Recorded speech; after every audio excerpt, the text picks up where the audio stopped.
Hey my lovelies, it's your girl Chef Angie here and I'm back with another video for y'all today. So today we're gonna be making banana pancakes.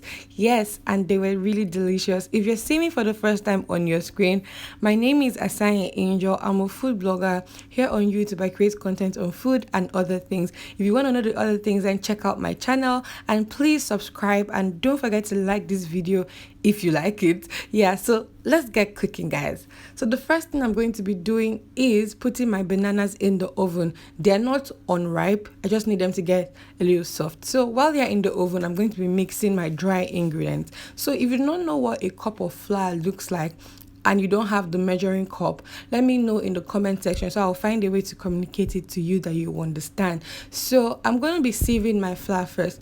Guys, don't put your flour like that. Make sure you sieve your flour. In this Nigeria, you can find different things inside your flour. You see thread, you see ants. Oh gosh, please always sieve your flour. So the next thing I'm going to be adding is baking powder.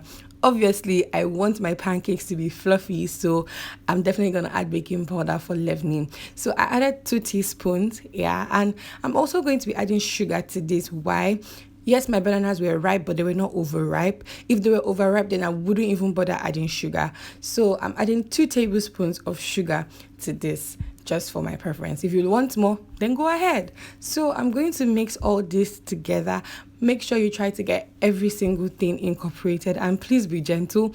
I think I spilled part of this while I was doing this, but obviously I won't put that in the camera. Well, my bananas are out of the oven and they are already soft. Yes, that's what I wanted to achieve. So they were soft. Please, guys, don't use your microwave to do these bananas because you will end up with story for the gods and you don't want to sing that. So as you can see, they are pretty delicate and they are very soft. That's what you want to achieve. As you can see, there's no egg in this particular recipe. So if you want egg, then you could always add your egg by taking out 1 or 2 bananas out of this, depending on your preference. So I'm going to be mashing up all my bananas now. They were really hard to mash because the whole bowl was slippery. But anyways, just keep doing that and put in those muscles into it. So mash your bananas till they get soft. Personally, I would like to leave some little chunks of bananas inside as I mash it. I don't want everything to get all mashy. I can see there's some little chunks of banana. So it depends on your preference. You can decide to mash everything up or you can decide to leave it like that. So I'm going to be adding 1 teaspoon of vanilla. This is totally optional. If you want to, then go on. But if you don't want to, you're fine. But this will add a really nice flavor to your banana pancakes. So I'm going in with 3/4 cup of milk. I did not use 1 full cup because reasons why. So right now it was pretty hard for me to mix everything all together with a fork. So I switched to my whisk.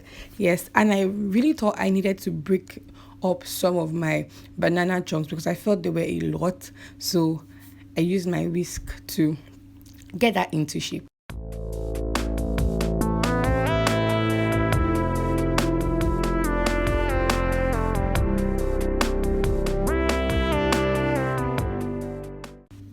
So guys, we're going to be adding the dry ingredients to the wet. So some people would say add wet to dry, but as far as I'm concerned, I've not really seen any difference. So I just move on like that. So I'm just going to get all that incorporated. Make sure it gets inside. You don't see any dry flour hanging anywhere.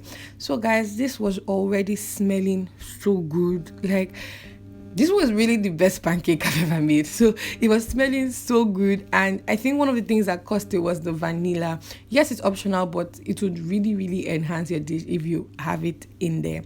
So try not to overmix your batter and yeah.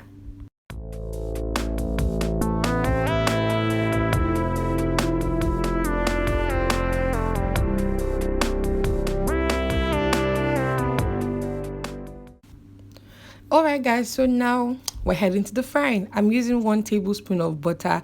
If you have a non-stick pan, you can use less and then just rub everything around, but I don't have that, so I'm just going to stick to having a lot of butter. And try to make sure your butter goes round your pan.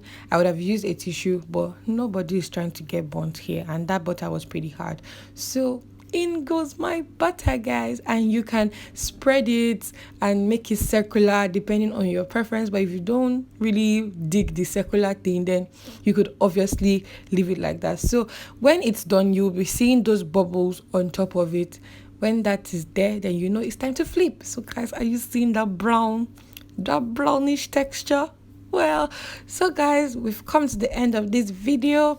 If you're here new, please subscribe to my YouTube channel and also like this video if you love it. Well, I'll see you guys in my next video. CHEFANGEE out.